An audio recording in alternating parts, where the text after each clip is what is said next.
She told our therapist she was only there to look good for court. So I let her talk, recorded every word, and watched the truth take everything she tried to steal. I'll never forget the sound of her voice that afternoon. Calm, confident, and laced with that same arrogance that had started creeping into everything she said lately. Melissa and I had been married for 7 years, and for the last 6 months, our relationship had felt like walking on glass. Everything was my fault: my long hours at work, my emotional distance, my lack of romance. Still, when she suggested couples therapy, I thought maybe it was her way of trying. Maybe there was still something to fight for. We met every Thursday at 5 p.m. with Dr. Conrad, a gray-haired man who spoke like he was perpetually half asleep, but somehow managed to get people to tell him everything. The first 2 sessions were manageable, awkward, emotional, but not cruel. Melissa talked about how I'd stopped being exciting. I admitted I'd been focused on building stability for us: the mortgage, savings, our future. She rolled her eyes and said, "Stability isn't passion." Still, I thought progress was being made. Until session 3. That day, she walked in 10 minutes late, her phone still in her hand. She didn't even apologize, just sank into the couch, crossed her legs, and smiled like she was doing me a favor by showing up. Dr. Conrad greeted her warmly. "Good to see you again, Melissa. How are you feeling this week?" That's when she dropped it. "Honestly, let's not pretend," she said. "I'm only here because I want the house and the divorce. My lawyer said this will make me look good in court." Silence. Dr. Conrad froze mid-note. My heartbeat stopped. I couldn't even look at her. I just stared at the carpet, letting her words replay in my head like a bad recording. She wasn't there to save us. She was strategizing. I looked up slowly and forced a small, controlled smile. "Good to know," I said quietly. Then I stood, thanked Dr. Conrad, and walked out of the room. Melissa called after me. "Are you serious right now? You're overreacting." But I didn't turn around. Not once. That evening, I didn't say a word about it. She came home late, humming like nothing had happened. I cooked dinner, set 2 plates, and listened to her talk about her day. Inside, though, something had shifted. That was the exact moment my marriage ended, not with a fight, but with clarity. She had come to therapy to win a house. I came to therapy to save a marriage. And that difference would soon destroy everything she thought she was in control of. For the next few days after that therapy session, I said nothing. Absolutely nothing. Melissa probably thought my silence meant defeat. She strutted around the house humming, FaceTiming her friends, and dropping little comments like, "I think therapy's really helping, don't you?" Every word was laced with smug satisfaction. She thought she'd set the stage perfectly: the calm, responsible wife putting in the emotional effort, while her detached husband slowly fell apart. What she didn't know was that the quiet wasn't surrender. It was strategy. That same night after therapy, while she was in the shower, I went into my study, opened my laptop, and wrote one sentence in an email to my attorney. "We need to talk. Urgently." He called me back within the hour. When I told him what she said in front of a licensed therapist about being in therapy only for leverage and divorce, his tone changed instantly. "Do you have proof?" he asked. "I don't have a recording," I said. But the therapist heard everything. "He can confirm it." He was silent for a few seconds, then, "That's all we need. Get his consent to testify or sign a written statement." Her entire good faith effort argument collapses. The next morning, I called Dr. Conrad.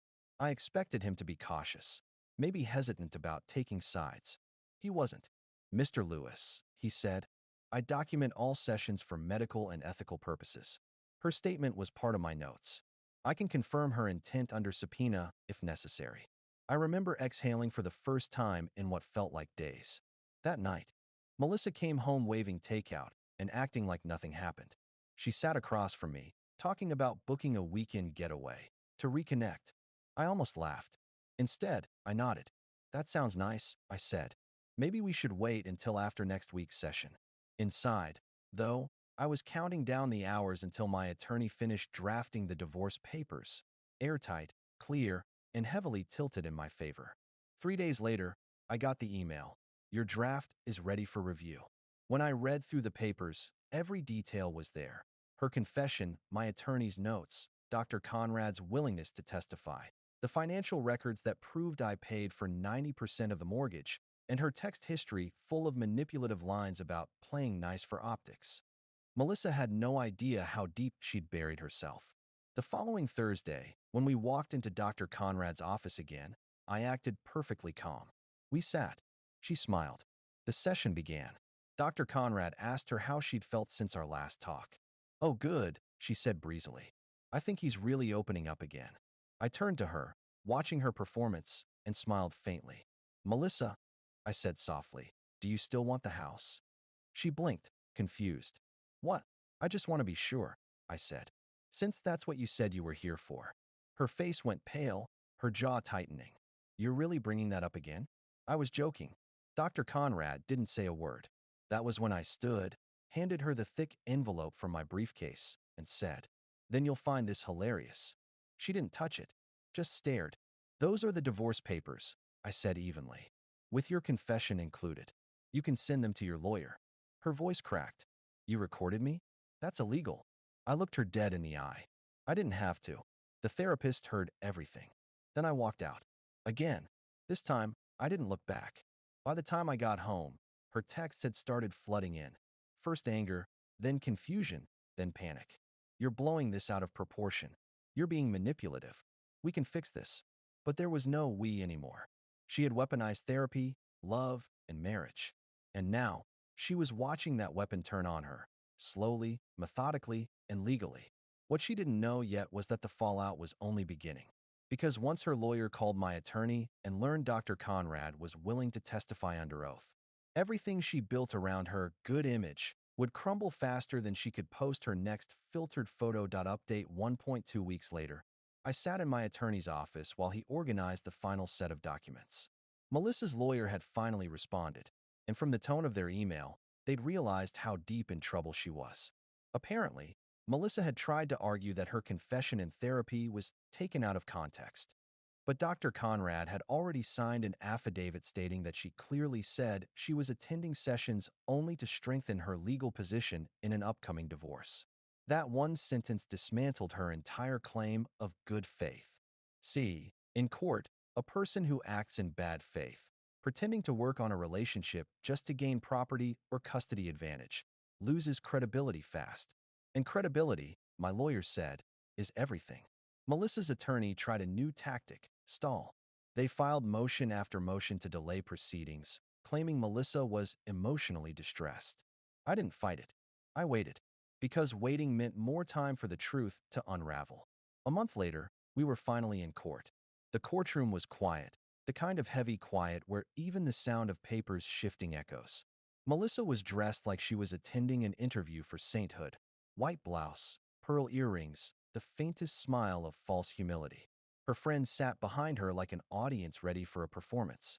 The judge, a middle-aged woman with the sharp patience of someone who's seen every trick in the book, began. "Mrs. Lewis, it has been brought to the court's attention that a statement was made during marriage counseling, suggesting ulterior motives regarding the marital home. Can you confirm or deny this?" Melissa swallowed hard. Her lawyer whispered something to her, but she shook her head. "That was misunderstood," she stammered. I was emotional. I didn't mean it literally. Then my attorney stood. "Your Honor, we have a notarized affidavit from the licensed therapist present during that session, confirming Mrs. Lewis's statement verbatim." He handed the papers to the clerk. The judge read them quietly, lips tightening. Then she looked directly at Melissa. "Mrs. Lewis, you said, quote, 'I'm only here because I want the house and the divorce.' My lawyer said this looks good." The courtroom went silent. You could almost hear her friend's collective intake of breath behind her. Melissa tried to laugh it off, but the sound came out cracked. "That's taken completely." "Enough," the judge interrupted sharply. "That statement, confirmed by a mental health professional, raises serious questions about your intent and honesty in these proceedings." She turned to my attorney. "Mr. Lewis, do you wish to continue pursuing full ownership of the property?" "Yes, Your Honor." "Granted." It took less than 15 seconds. Melissa froze. Her lawyer leaned over and whispered something, probably trying to control the damage, but it was too late. Her so-called strategy had just cost her everything she'd wanted. Outside the courtroom, she followed me into the hall, her composure cracking.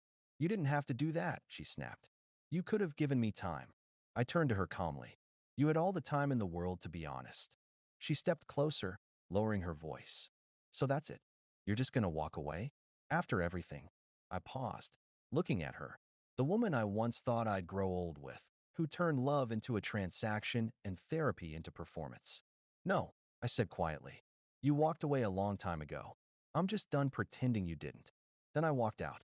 3 days later, I got the final ruling. Full ownership of the house, no spousal support, and limited visitation rights for her, which she didn't even contest, probably too embarrassed to fight after the courtroom humiliation. Her friends unfollowed her one by one. Her social media went private. And for the first time in a long time, my home was quiet. Not empty, not cold, just peaceful. I redecorated the living room, removed the wedding photos, and replaced them with paintings I'd always liked but she'd called too minimalist. The house felt different now, lighter. And as I sat in that quiet space, I realized something. She'd come to therapy to fake progress. But I'd left therapy having truly healed, just not in the way she expected. Because sometimes closure doesn't come from fixing what's broken. It comes from walking away, document in hand, and knowing the truth finally did what love couldn't. The final update. It's been half a year since that courtroom day, since the judge's gavel came down, finalizing not just a divorce, but a chapter of my life I didn't realize had been ending for years. The house feels different now. Not haunted, not bitter, just mine. There are mornings when sunlight hits the kitchen table in that soft, golden way that makes everything seem quieter. I make coffee, play music, and sometimes I even laugh, because I remember the man I was, walking on eggshells, constantly second-guessing myself to keep her calm. That man's gone. About a month after the divorce, Melissa tried to contact me again. First through email, then through mutual friends. Then, when none of that worked, she showed up at the house. I didn't answer the door. She left a note instead. It said, I didn't mean for it to go this far. I miss you. I made mistakes because I was scared. I stood at the window, watching her walk down the driveway, her shoulders heavy, her head low. For the first time, I didn't feel angry. I just felt done. Because it wasn't about revenge anymore. It wasn't about proving who was right.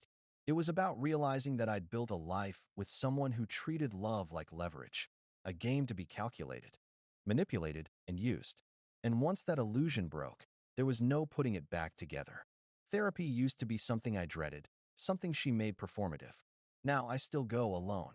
Dr. Conrad offered to keep seeing me after everything ended, and I agreed. We don't talk about Melissa much anymore. We talk about boundaries, self-respect, trust, things I thought I understood, but clearly never did. She once told me something that stuck. Sometimes people show you who they are in whispers long before they scream it. You just have to learn to listen. I think about that a lot. A few weeks ago, I heard Melissa moved in with a coworker, a real estate agent she met shortly after the divorce. It didn't last long. Apparently, he kicked her out when he learned she'd been bragging about manipulating court settlements before.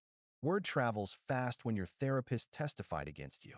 Last I heard, she was staying with her sister in another state, starting over. Maybe she'll change. Maybe she won't. Either way, she's not my problem anymore.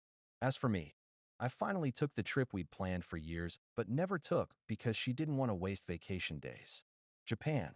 I walked through Kyoto's quiet temples at sunrise, alone but not lonely. I ate ramen at tiny counters, hiked trails through misty forests, and talked to strangers who didn't know my story and didn't care. Somewhere along the way, I realized how heavy it is to carry someone else's chaos and how freeing it feels to finally set it down. When I came home, I started writing again. Nothing serious, just reflections, stories, little pieces of peace. A friend read one of them and said, "You sound like you finally forgave her." I smiled. "No," I said. "I just stopped needing her apology." I kept one last thing from the past, the notebook she used for therapy, the one where she made her plans. Inside the front cover, written in her handwriting, was a list titled, Reasons He Won't Leave. There were 10 bullet points. All wrong. So I flipped the page, grabbed a pen, and wrote my own list underneath it. Reasons I did. Because love without honesty is just noise. Because peace is worth more than pride. Because I finally learned that walking away isn't losing, it's surviving. Then I closed the notebook for good. A few nights ago, I got an email from Dr. Conrad. Just checking in. Hope you're doing well. I replied with a picture of the house, freshly painted, warm light in the windows, a dog asleep by the door. Better than ever. I wrote back. And I meant it. Because sometimes, closure doesn't come from the other person saying, I'm sorry. It comes from knowing that you made it through hell with grace and never lost yourself in the process. She went to therapy to win the house. I went to therapy and found my peace. And between the two, I'd say I got the better deal.